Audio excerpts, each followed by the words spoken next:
कभी सिगरेट नहीं पी, कभी शराब नहीं पी, लेकिन फिर भी कैंसर हो गया। ऐसे कैसे हो सकता है? कैंसर को बेहतर समझने के लिए हमें इंसान की बॉडी के अंदर उपस्थित सेल को समझना होगा। हर दिन हमारी बॉडी में 330 मिलियन सेल्स मरते हैं और नए जन्म लेते हैं। जब संजय दत्त को कैंसर हुआ, युवराज सिंह को कैंसर हुआ, तो कीमोथेरेपी के साथ साथ एक्सरसाइज भी कर रहे थे। इस प्रकार का डेडिकेशन होना बहुत जरूरी है कैंसर से लड़ने के लिए। नमस्कार दोस्तों, कैंसर एक ऐसी बीमारी है जिसका डर लोगों को बहुत ज़्यादा सताता है। क्वीन फिल्म में एक ऐसा डायलॉग है जहां पर लीड कैरेक्टर रानी कहती है, गुप्ता अंकल का ना कैंसर हो गया। उन्होंने कभी शराब नहीं पी, सिगरेट नहीं पी, फिर भी कैंसर हो गया। इससे अच्छा तो पी लेते। जाहिर यह एक कॉमेडी सीन था, लेकिन बहुत से लोगों के दिमाग में असल में यह होता है। कई लोग ऐसे लोगों को जानते हैं जिन्होंने कभी ना शराब पी, ना कभी सिगरेट पी, लेकिन फिर भी उन्हें कैंसर हो गया। ऐसे कैसे हो सकता है? दूसरी तरफ ऐसे भी इंसान हैं जिन्होंने जिंदगी भर शराब पी, सिगरेट पी, लेकिन फिर भी उन्हें कैंसर नहीं हुआ।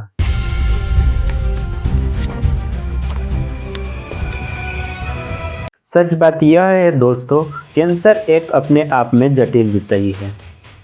इस बात में कोई संदेह नहीं कि शराब पीने से 7 अलग अलग प्रकार के कैंसर होने के रिस्क बढ़ते हैं, जैसे कि breast cancer, lungs cancer, oesophagus cancer, mouth cancer, pancreatic cancer और थ्रोट कैंसर जैसे 16 अलग अलग प्रकार के कैंसर का रिस्क बढ़ता है। लेकिन कैंसर 16 प्रकार के नहीं होते, बल्कि 200 से ज़्यादा अलग अलग टाइप के कैंसर होते हैं। स्मोकिंग और शराब 2 बड़े कारण हैं कैंसर के पीछे।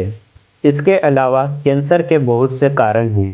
क्या है कारण जिन्हें आप अपनाकर अपने कैंसर होने के रिस्क को कम कर सकते हैं?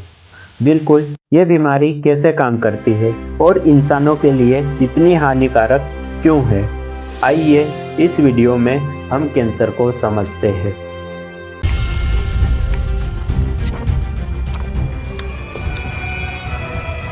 कैंसर को समझने से पहले हमें स्टेम सेल को समझना बहुत ज़रूरी है, क्योंकि स्टेम सेल्स और कैंसर सेल का बहुत बड़ा लिंक है। क्या होते हैं स्टेम सेल?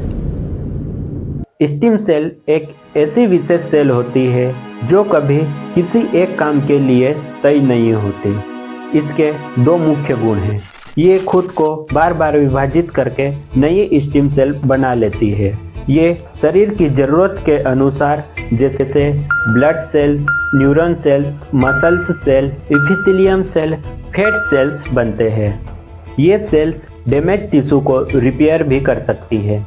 इसलिए ब्लड कैंसर, ब्लड डिसऑर्डर के लिए स्टेम सेल्स का होना बहुत ज़रूरी है।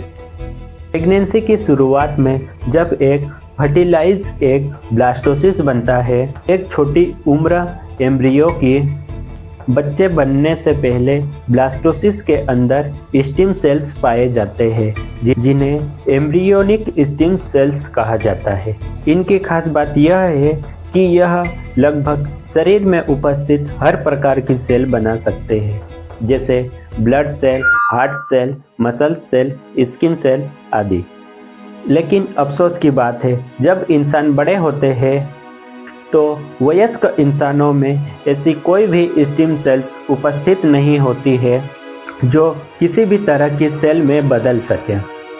वयस्क में स्टेम सेल, जिन्हें सोमैटिक स्टेम सेल्स भी कहा जाता है, वे शरीर के जिस टिश्यू या अंग में उपस्थित होते हैं उसी के हिसाब से डिफरेंशिएट हो जाते हैं। जैसे हमारी बॉडी में जो स्किन सेल है वे स्किन स्टेम सेल में कन्वर्ट हो जाती है, और हमारे ब्लड में जो ब्लड स्टेम सेल है वो अलग अलग प्रकार के ब्लड सेल में कन्वर्ट हो जाते हैं। हमारी बॉडी में अलग अलग टाइप के ब्लड सेल है, उनको खुद को रिन्यूअल करने का रेट भी अलग अलग है। अगर ऐसा हो कि किसी सेल में जीन डैमेज हो जाए तो क्या होगा?